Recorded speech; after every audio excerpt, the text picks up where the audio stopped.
G'day, it's Chris. Welcome back to the shed. This is flattankjourney. In the real world, lost a bit of motivation for the project.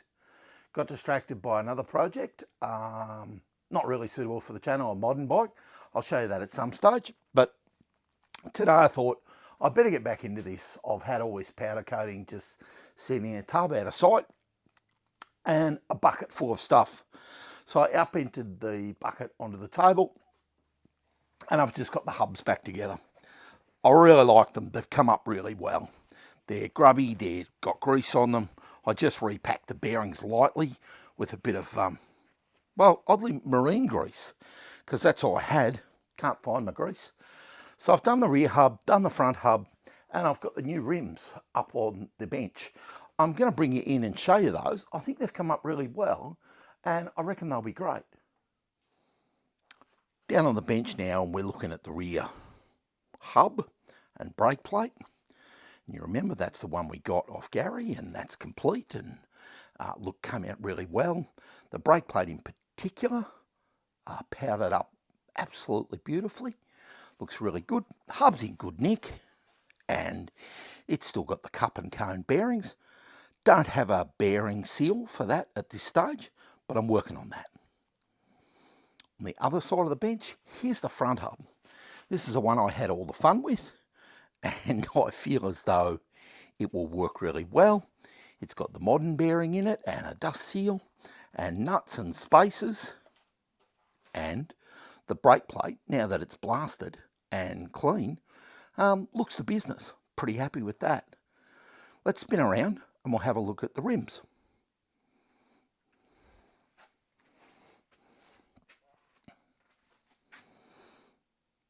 We're in a bit close on the bench, but the rims themselves have come up really, really well.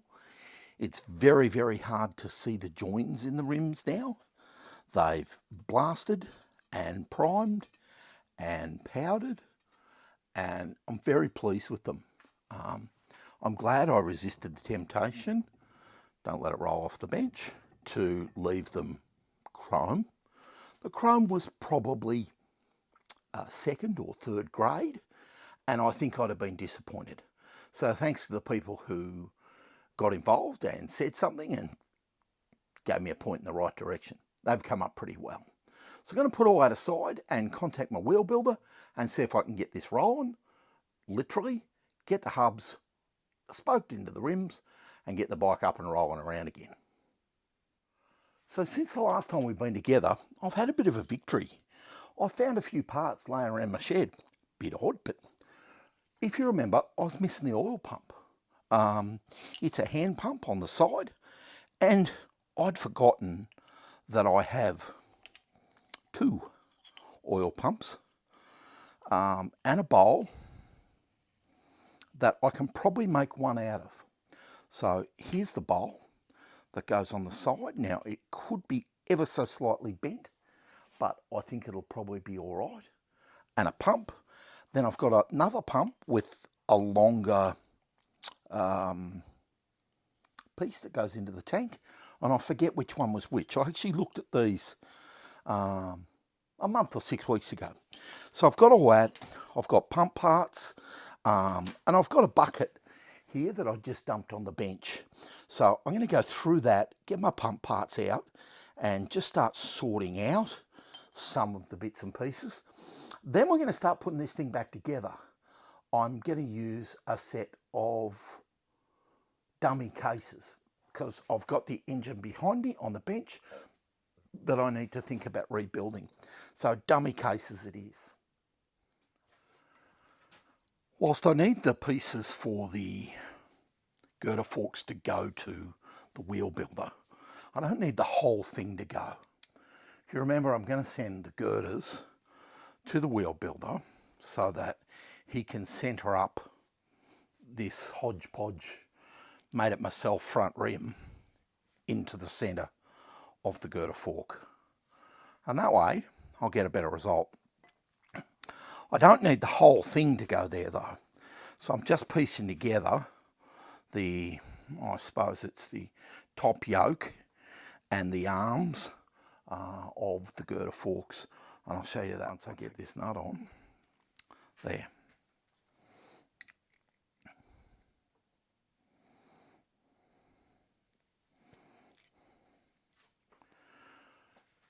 Here's the top of the girder fork. I just took some light emery paper to the shafts and gave them a lube up. Now, it's all covered in grease, but you know what? By the time I get there, that'll have been wiped a million times.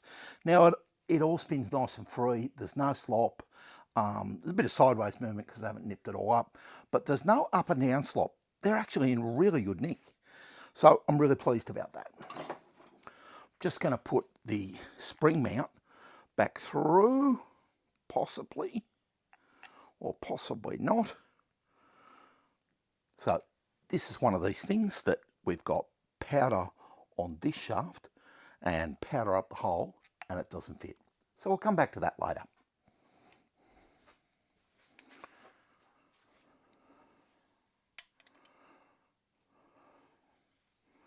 Pardon the expression, but amazing what a little bit of lube does.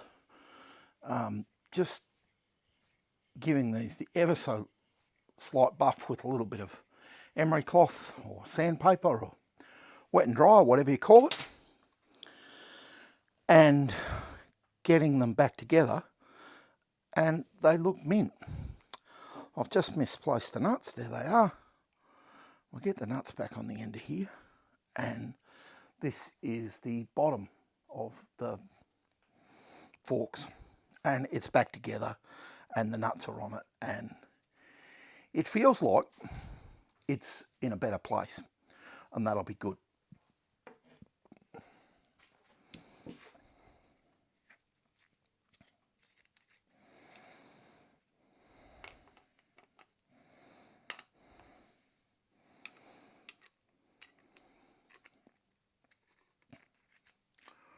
Rightio, I've even got excited enough to put that back together. I'll see if I can find the original bolt out of here, because in a mad rush, I dumped everything into a bucket. And now I'm kind of sorry that I did. So bear with me while I hunt that out and put that back together. That's the bolt that pinches the front, and it wasn't super difficult to find because it's got a flat on one side of a dome head that holds it and stops it from spinning, and an odd nut for the back. Anyway, that's all back together, and I feel pretty good about it. I'm going to put it aside, and it's one less thing to worry about. I'm down on the workbench, and I've got the crankcases that are damaged of the two sets. And I've actually been gone for a while because I had to make some studs to hold the engine in. And I also had to go and buy bar stock because I didn't have any.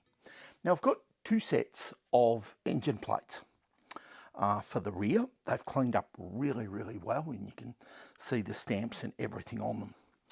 This set has got a square hole for where the footrest bar should be. And this set, somebody has booger welded, which looks like I welded it, onto the back another plate to alter the original design. So I'm going to use what I think is the original design for now. I did know that before. I got both sets powder coated and blasted because I thought, oh, this is not going to cost hardly any more to get both sets done, and that'd be easy. Now they go like this, I think, to take the gearbox in the back. So I'm going to get some bolts in because there's a collar on the back of this that goes into a hole here, and then the whole stud goes through. And they're left-handed and right-handed. So I've got the left-hand one in my hand, and I've got the right-hand one here. And I've got a spring washer and a nut and some 3/8 bar. I'm going to feed all that through. And this could all be just a little bit tight, and it is. So I'm going to have to get some drills out and just drill that out to 3/8 to let the whole thing slide through, because I don't think that's got powder down the middle of it. And this is just like the last time with the rally. I'll get the drill. I've run the 3/8 bit through that, and now hoping that'll all slide through. Still a bit tight. Might need to go up to 10 mil. Let's try 10 mil and see how that goes.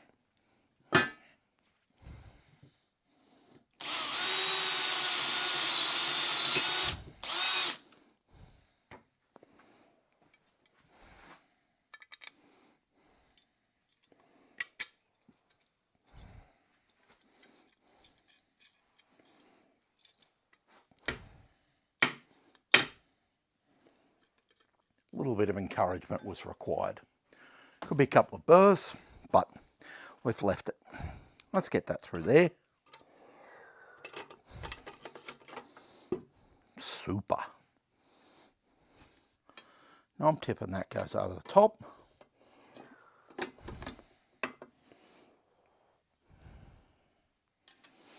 And then, because of all the powder, it actually needs to be compressed a bit before I can get another spring washer on. So let me get some spanners. I'm not organised.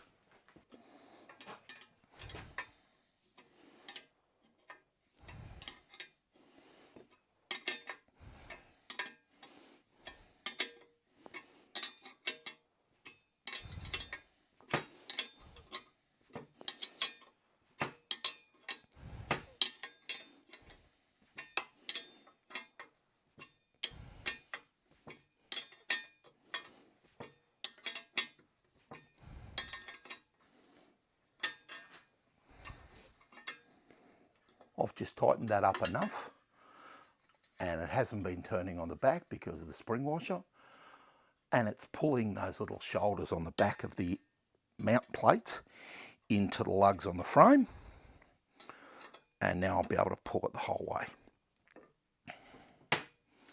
We'll just line that up.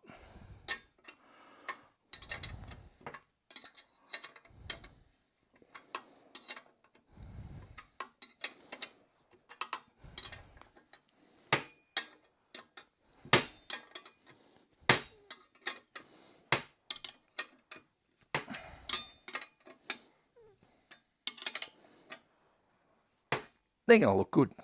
Those studs are 4 inches long, and they're just long enough. It's not a big deal if I need to make more, so it is what it is.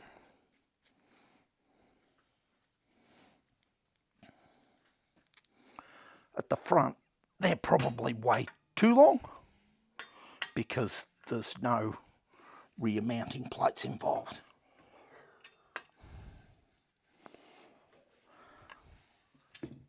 I've got this front one started, but I should have drilled out the powder. These ones are going to be way too long because I haven't taken off the amount that would be the rear engine mount plates. So we can lop those off later. Not the end of the world.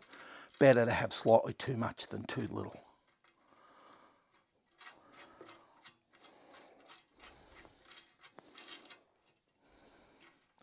I think I'll make this side correct, the timing chain case side correct. That'll leave me more room to lop off the other side. It'll be easier to get at the other side with the grinder. Right.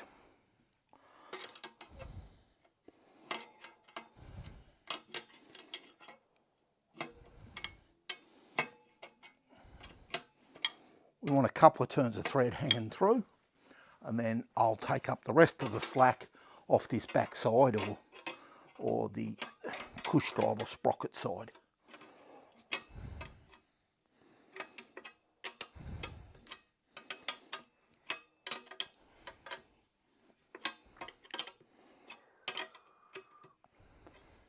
That's pulled up both spring washers really nicely. I haven't got enough pulled up on the frame at the back. It hasn't gone in.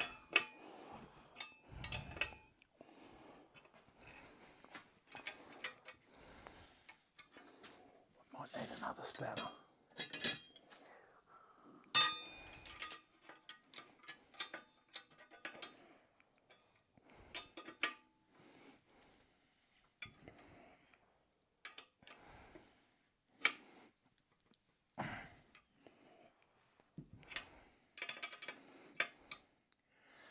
there's the gearbox plate, and I suppose an engine plate bolted up, and the bottom of the crankcases are bolted back into the frame. Front needs cut back, and I'll do that in a minute off camera. I've got to make another stud to go in the bottom down here, so we can start having a look at that shortly and see what that looks like. Again, it'll be 3/8. They all seem to be that. It's just a matter of measuring it and getting it right. I'll bring you back when I've done a bit more. Not a lot to a small bike when you look at it. So here we go. Here's the top engine mount. That's about 3.5 inches long, that bolt, after I've cut it back. It's a bit rough, I need to chamfer that off. This one's 4 inches and 3.5 down the bottom. Now they're only 3/8 shaft, and I've used a 3/8 26 thread cycle thread die over them and cut them, and I had the nuts here that I bought out of a kit. Time to move on and look at the back half of the frame and see what I can do about that. I'm back at it after a few days, and I have half made a stud for the back of the gearbox. That's 7/16, and that's going to go through there when I relieve the powder. It'll go through here, but the powder, as I always say, is just holding the hole up. I'm going to chamfer off this other end and cut a thread and give it a clean up, and then we'll have a look at the stud. It'll look good. Do you ever stand in the remnants of a job that should have been easy? I'm still working on this stud and nuts to get this back end together, or the rear dropouts. I think I've got it, but you never know. So there's a spacer that I think holds the rear guard, and then I made this 7/16 shaft. You lift that up and it goes through. It goes through the spacer and it lines up with the other side, and if you gently push it, or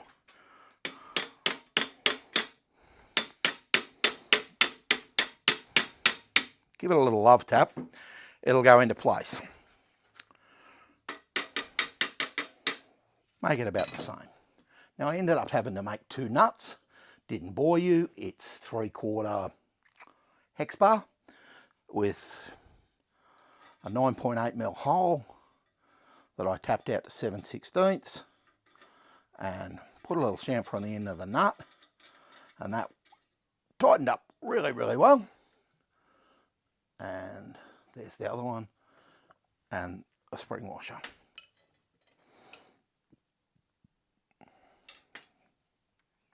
Now it's all pretty heavy duty, and in my mind I think with BSA that bolt is actually a bolt, not a shaft with nuts at each end.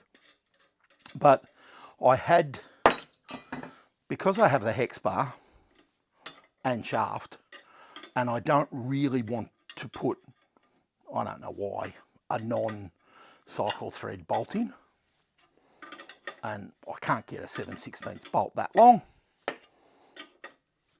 I just made a shaft. It's weird that that's one of the things I feel really passionately about, is the thread type. I'll compromise on all sorts of things, but I tend not to compromise on the thread type. I don't know whether that makes me a weirdo or not, but anyway, that's what I do. These ones in the front are 5/16, and I haven't got a spring washer on them because I haven't got one. I haven't got bolts the right size. The bolts are just a little bit short. I've ordered some more. I'm going to tighten these up and nip up the nut on the back. I suppose I could put longer bolts in and cut them off, but I didn't really want to.